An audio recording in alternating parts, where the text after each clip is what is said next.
ఎంత ఓర్పు లేకపోతే ఆ పద్మపీఠం మీద ఒక్కనాడు కాలు కదిపాడండి. ఒక్కనాడు ఎన్నాళ్ళు నించోనరా ఇలాగా, ఓ కుర్చీ వేయండి అని కూర్చున్నాడా, పడుకున్నాడా?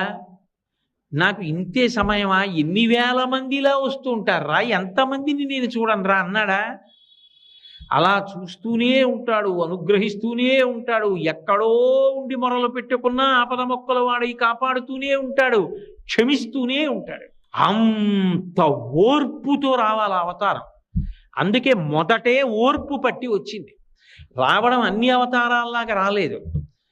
భృగువు వెళ్ళి తంతే సహించి బయలుదేరాడు. అందుకే మీరు చూడండి, మొదట దయ కలుగుతుంది ఎప్పుడు మనిషికి. దయ కదిలితే కార్యం నడుస్తుంది.